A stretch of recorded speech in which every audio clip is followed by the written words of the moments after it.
Poems ना like मेरे दिल से कनेक्ट करती हैं, and then many poems are very very close to my heart. And we are the music makers एक ऐसी पोएम है जो मैंने अपने स्कूल टाइम पे पढ़ी थी, and it was the first poem जिसने लाइट ऑफ आर्टिस्ट को अपने लाइक वर्ल्ड के सामने जो लेकर आई. Like it really resonated with me, क्योंकि मैं खुद पोएम्स लिखती हूँ, स्टोरीज लिखती हूँ, and it became one of my favourites when I read it for the first time. तो आज हम यही एक बहुत ऊंचे पोएम जो है डिस्कस करने वाले हैं, जो मेरे दिल के बहुत करीब है और जो सभी आर्टिस्ट और सभी की तरफ से उनको रिफ्लेक्ट करके उनको स्टैंड लेके बोलती है. जो पोएट है, इस पोएम का पोएट है Arthur William Edgar O'Shaughnessy, and जितना बड़ा उनका नाम है उतना बड़ा ही उनका काम है. ठीक है, तो ये poem without any delay let's started. And through out the poem बहुत सारे जो लोग हैं जो ये चैनल देखेंगे बहुत लोग रिलेट कर पाएंगे. ठीक है, because it brings out the harsh reality, the truth of the life of the artist. And जब मैं आर्टिस्ट रेफर कर रही हूँ तो इसमें हर कोई आ जाए, whether through the art forms. दो बेसिकली मेजरली हम इसमें जो पोएट है वो जो पोएट्स हैं, राइटर्स हैं, उनको रेफर कर रहा है, बट इसमें हर कोई आर्टिस्ट, वेदर पेंटर और एनीवन, सब आ गए. ठीक है, एंड इवन दो उनकी लाइफ बहुत सफरिंग वाली होती है, इतना उनको रिस्पेक्ट या इतना उनको वैल्यू नहीं मिलता उनके काम की जो उनका डिजर्व्ड प्राइस होता है, but still their art pieces, their words, they have the power to bring the change in the world. They are the change makers. So that's the main message of the poem. So let's read it line by line. So poem ka title hai We Are the Music Makers. So here we, it means the poet is taking stand of all the music makers. Here he's representing all the artists, all the creators, all the writers of the world, and that's why he have used we, a collective voice.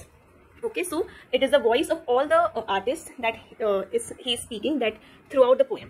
And by the phrase music makers, so they are the ones who make the music. That's the literal meaning. So music makers, the singers, they are also under this category, the artists ones. And also the another philosophical meaning of this phrase, it is कि जो artist हैं वो अपने works के through they give the music to this world. Okay, so ये एक harmony जो है, एक जो, क्योंकि as we can't live without music. ठीक है, it's a very essential part. ठीक है, आजकल तो सबको ऐसे to relieve our worries and everything, to enjoy the life, we seek music.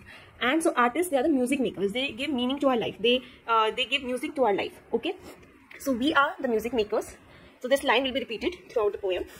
And we are the dreamers of dreams. So this phrase dreamers of dreams, it means they are the ones, like जो dreams होते हैं usually हम उनको ऐसे neglect कर देते हैं, इतना अटेंशन नहीं देते, but they are the ones who dreams, they are the real dreamers and they present it to the world. So they are the dreamers of dreams. Okay, wandering by the lone sea breakers and sitting by the desert streams. So here the tone is little bit melancholic, थोड़ा sadness का tone है, because of the words जैसे कि lone, अकेला. Desolate also means very under like very neglected place. Okay, very lonely place. So जो ये artist हैं, they are the music makers, they are the dreamers of dreams. Okay, they represent all the dreamers, they bring out the dreams, okay, through their art, but their life is very harsh. ठीक है, they wander by the lone sea breakers. So usually to get inspiration and they usually to get inspiration and also जो artist होते हैं ना वो बहुत ही अलग चलता है रेस्ट ऑफ द लाइफ से. ठीक है, तो ये लोग जाते हैं जैसे आपको जहाँ पे कोई इतना आता नहीं है, जो अकेली जगह होती है वहाँ पे जाते हैं, वहाँ पे जाकर ये लोग रिफ्लेक्ट करते हैं. ठीक है, उनका बहुत ही अलग पर्सपेक्टिव होता है वर्ल्ड को लेकर. ठीक है, तो यही समझ आ गया है. Wandering means working randomly. ठीक है, without any destination, they are just walking. ठीक है, they are just exploring the place. Okay, so sea breakers and usually around the seas they will wander. ठीक है, they will walk and they will sit by the desolate streams. तो stream it's like a stream of water, so they will sit by. ठीक है, ऐसे बहुत सारे आप poems पढ़ोगे देखोगे तो वहाँ पे वो उसी एक पॉइंट ऑफ व्यू से लिखी गई है, जहाँ पे जो प्रोटैगनिस्ट है वो ऐसे रिवर के साइड में बैठा हुआ है. या अगर मैं आपसे कहूँगी कोई ऐसे पोएट को इमेजिन करने के लिए, तो you will usually imagine him sitting in the field of grass field में बैठा हुआ है, या वो एक रिवर के साइड में बैठ के पोएम लिख रहा है. बिकॉज यूजली ये लोग they take inspiration from the nature. ठीक है, and away from the people, from the materialistic world. ठीक है, उनकी बहुत ही अलग उनका दुनिया होती है.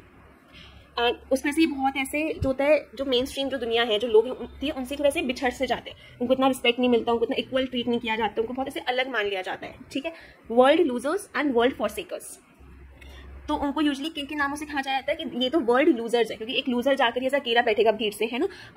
और वर्ल्ड फॉरसेकर, जिन्होंने ऐसे वर्ल्ड को छोड़ दिया है, तो उनको ऐसे जो है देखा जाता है. ठीक है, अब इसको आप बैड मानो गुड मानो, बट ऐसे लोग मानते हैं, है ना. कि और अभी भी कोई कहेगा कि मुझे पोएट या मुझे आर्टिस्ट बनना है, तो दे टेल हिम कि क्या तुम्हारा वर्ल्ड से मन उठ गया इसलिए तुम्हें इस डायरेक्शन में जाना है. ठीक है, बट इट्स नॉट कि ये हमें पता है सच्चाई कि इट्स नॉट दैट वो वर्ल्ड यूजर्स है.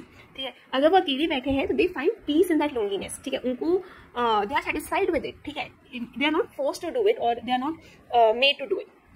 Upon whom the pale moon gleams, तो उनके चेहरे पे, another there's a melancholic word, pale, तो pale moon it's here refers to a bright moon, white moon, ठीक है. So उनके चेहरे पे, उनके ऊपर जो मून है वो रोशनी डाल रहा है. Yet we are the movers and the shakers of the world forever it seems.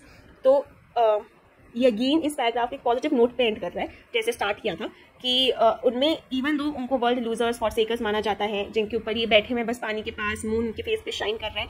Yet, here the word yet is important. फिर भी, तब भी इनमें इतनी पावर है कि they can move the world, they can shake the world. How they can move and shake the world? Not physically, they are not the warriors जो war जाके लड़ रहे हैं, नो, और the rulers, no, they can move the world, they can shake the world, ठीक है, by their art, by their music, by their dreams, ठीक है, by their writings. So move the world means देखिए direction to the world, ठीक है, कि next generation जो है कि what should be the future of the world, एक इंस्पिरेशन पैदा करना, ठीक है, जैसे कि एक particular type of music will govern this century और this art pieces, they will people will find inspiration from them, है ना. तो they move the world through their art and they shake the world, they shake the preconceived notions and ideas of the generation, ठीक है, they question them, they shake the world through their art of the world forever. और ये जो चीज़ है ये forever के लिए है, ठीक है. ये जो आर्टिस्ट हैं, जो ये म्यूजिक मेकर्स हैं, ऐसा नहीं है कि ये एक जनरेशन के साथ खत्म, no, with each generation new music makers will come, new arts will come, and forever उनकी जो पावर एंड पोजिशन है इट्स फॉर्मिडेबल, ठीक है, इट्स वेरी पावरफुल. Okay, कि for the as long as the world is there, the artist will be there, the music makers will be there, and they will continue to move and shake the world. No one can replace them or overthrow them. It seems, ठीक है, ऐसा लगता है, ठीक है, ऐसा according to the poet, it is like that. With wonderful deathless ditties means songs, we build up the world's great cities. So here, like this poem, all it is rhyming, ठीक है, इसमें rhyming scheme है. With wonderful deathless ditties, so deathless ये जो songs compose करते हैं, ठीक है, maybe the poems or the songs, ठीक है, and they are deathless, यानी they are eternal, they are lifelong, even after their deaths they will be remembered, the songs will stay, ठीक है. And through these songs they build up the world's great cities. तो उनके like हो सकता है कि उनके सॉन्ग्स में उनकी ऐसे इमेजिनरी सिटी के बारे में बात करी गई हो और एक वर्ल्ड ग्रेट सिटी क्रिएट कर दी, ठीक है, कि लोग याद रखेंगे उसका नाम, जैसे कि हम इमेजिनरी कैरेक्टर्स क्रिएट कर देते हैं, ऐसे इनके इसमें इतना पावर है कि create the world's great cities. And out of a fabulous story, we fashion an empire's glory, and they can create stories also. So the songs, stories, जिसमें वो empire के glory, तरक्की की बात करते हैं, ठीक है. So through their song, they can create cities. Through their stories, they can bring out empire's glory. एक एकदम new empire, उसी glory की बात कर रहे हैं. Oh, one man with a dream, at pleasure, shall go forth and conquer a crown. तो उस स्टोरी में लोग क्या बात कर रहे हैं, जो एम्पायर्स ग्लोरी बता रही है कि एक मैन है जो ड्रीम्स देखता है, ठीक है, जो ऐसे बहुत ही जोश से भरा हुआ है, ठीक है, एंड वो अपनी मर्जी से अपनी खुशी से वो आगे जाता है और क्राउन को कैप्चर कर लेता है एंड उससे एम्पायर की ग्लोरी और आगे जाके बढ़ाता है. And 3 with a new songs leisure can trample an empire down. So जैसे वो एक स्टोरी से एक पूरा एम्पायर बना सकते हैं, उसकी ग्लोरी बढ़ा सकते हैं, ठीक है, यानी so through that one story जहाँ पे मे बी एग्जिस्टिंग एम्पायर है तो उसकी ग्लोरी बढ़ाने के लिए एम्पायर ने इंस्ट्रक्ट किया आर्टिस्टों की अपनी स्टोरीज में बताया, क्योंकि वैसे फैलेंगी लोग वैसे फॉलो करते हैं, मानते हैं. तो जैसे अपनी वो एक स्टोरी से एम्पायर की ग्लोरी बढ़ा सकते हैं, चाहे वो एक रियल एम्पायर एग्जिस्ट कर रहा हो या वो एक इमेजिनरी एम्पायर हो जो उसने खुद बनाया है, वैसे ही एक अपने न्यू सॉन्ग या स्टोरी से एक एम्पायर को नीचे भी ला सकता है, गिरा सकता है. Trample means crush, break down, नीचे लेके आना. So throughout this poem, with each paragraph, the poet is trying to bring out the power the artists, the music makers they hold. इसमें artists को throughout the poem उन्हें music makers के through का है, जो I also explained in the first line why they are being referred to as music makers.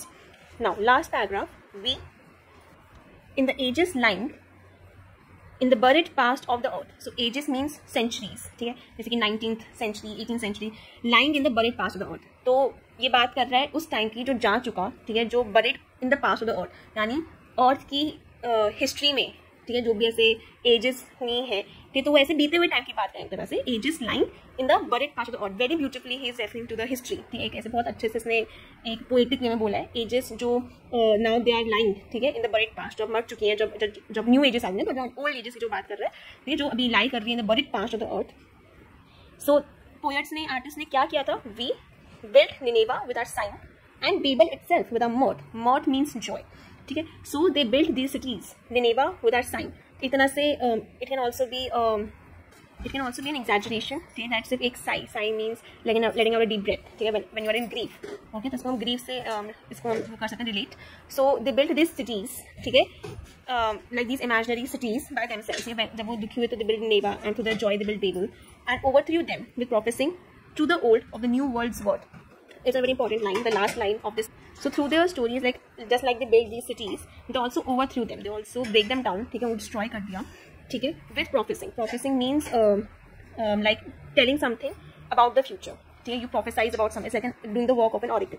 ठीक है, so to the old of the new world's world, so to the old ages, ठीक है, जो suppose it's a generation that's going to end and a new century is going to come, so the artists they are telling to this old generation of the new world's world, जो आने वाला world है, जो कल है, उसका कितना worth है, उसका कितना value है, so they are telling to the old, ठीक है, that the world that's coming it's even better, ठीक है, that we should not be in grief or in sorrow, our future it is in good hands, ठीक है, it's a happy moment, ठीक है. And he is explaining, he is giving the reason in the last 2 lines, the very important lines.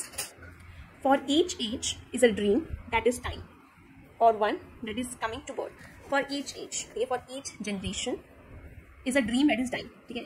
Now with each generation जो end होगी तो there also be a dream that will be time. ठीक है. तो जो उनके efforts होंगे, जो उनके beliefs होंगे, that will die with the age. ठीक है. The dreams may be fulfilled or unfulfilled, they will be dying. Yeah, a dream, a vision that is time.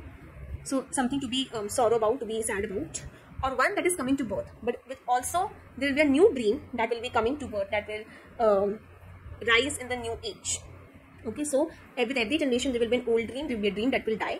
Okay, since they are the dreamers of dreams, okay, the music makers, so with each generation the art of that music makers will be confined to that age. Okay, maybe they will survive till the next age or not, but with every new age there will be a new rush, there will be a new generation of the music makers also, and this new inflow of their art pieces, their works, the music, a new music will go on that world, a new dream that will take place. So at then they are saying that we are eternal, that our art pieces, our music, it's eternal. For every age a dream that is dying, so their visions, their beliefs, the art, the creativity that is dying. ठीक है, जैसे कि industrial revolution आया, ठीक है, सो जो लोगों का जो आर्ट के ऊपर जो वो था कंट्रोल, जो बिलीव था, वो थोड़ा कम हो गया, उनका जो पैशन था. ठीक है, but we should also be hopeful, optimistic that with like the coming age, the next age, they will have their own dream, they will have their own art, because a world cannot go without art.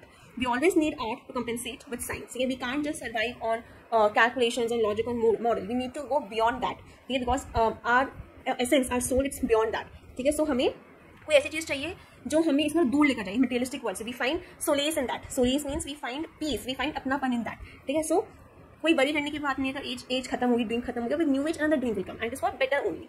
So this was the whole poem by Arthur William Edgar O'Shaughnessy, and a very wonderful beautiful poem for all the music makers. ठीक है, like उनको तरह से ये inspire, एक motivate करती है poem, that how their works are so powerful, how they are so eternal, the power they hold, how they can move and shake the world, how they can build an empire, overthrow an empire.